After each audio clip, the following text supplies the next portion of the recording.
Hi friends, ಪ್ರತಿದಿನ ಅಡುಗೆಗೆ ಸ್ವಾಗತ. ನಾನಿವತ್ತು ಗಾವಾ ಚಾಟ್ ಮಾಡ್ತಾ ಇದ್ದೀನಿ. ಇದಕ್ಕೆ ಪ್ಯಾರ್ಲೆಂಟ್ ಕೂಡ ಹೇಳ್ತಾರೆ. ಈ ಥರ ಕಟ್ ಮಾಡಿ ಸ್ವಲ್ಪ, ನಂತರ ಈ ಥರ ಚಿಕ್ಕ ಚಿಕ್ಕ ಪೀಸಸ್ನ ಕಟ್ ಮಾಡಿ. ದಪ್ಪ ಪೀಸಸ್ನ ಇಡಬೇಡಿ, ನೀವು ಬೀಜ ಬೇಕಾದರೂ ತೆಗಿಬೋದು, ಹಾಗೆ ಬೇಕಾದರೂ ಮಾಡ್ಬೋದು. ನೋಡಿ, ಈ ಥರ ತೆಳುವು ಇರಬೇಕು ಪೀಸಸ್ಸು, ದಪ್ಪ ಇರಬಾರ್ದು. ಎಲ್ಲ ಇದೇ ಥರ ಕಟ್ ಮಾಡ್ಕೊಂಡಿದ್ದೀನಿ. ನಾನು ದೊಡ್ಡ ಸೈಜ್ ತೊಗೊಂಡಿದ್ದೀನಿ ಪ್ಯಾರ್ಲೆಣ್ಣು. ಇದು ಒಂದು ಬೌಲ್ನಲ್ಲಿ ಹಾಕ್ಕೊಳ್ಳಿ. ನಂತರ 1 ಟೀ ಸ್ಪೂನ್ ಖಾರ ಪುಡಿ, ಒಂದು ಅರ್ಧ teaspoon chaat masala, 1 teaspoon ಸಕ್ಕರೆ, ಒಂದು 2 ಚಿಟಿಕೆಯಷ್ಟು ಬ್ಲ್ಯಾಕ್ ಸಾಲ್ಟು, ಒಂದು ಅರ್ಧ ಟೀ ಸ್ಪೂನಷ್ಟು ನಾರ್ಮಲ್ ಸಾಲ್ಟ್ ಹಾಕ್ತಾಯಿದ್ದೀನಿ. ನಿಮಗೆ ಖಾರ ಜಾಸ್ತಿ ಬೇಕಾದರೆ ಸ್ವಲ್ಪ ಜಾಸ್ತಿ ಹಾಕ್ಕೊಳ್ಳಿ.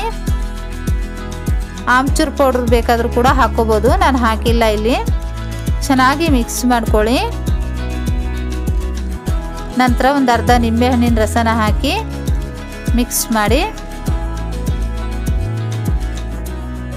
ನೋಡೋಕ್ಕೆ ಎಷ್ಟು ಚೆನ್ನಾಗಿ ಕಾಣ್ತಾ ಇದೆಯೋ ಅಷ್ಟೇ ಟೇಸ್ಟ್ ಆಗಿದೆ. ತುಂಬಾ ಈಸಿಯಾಗಿ ಕೂಡ ಮಾಡ್ಬೋದು. ತುಂಬಾ ರುಚಿಯಾಗಿರುವಂಥ ಈ ಗಾವಾ ಚಾಟ್ನ ಖಂಡಿತ ಟ್ರೈ ಮಾಡಿ.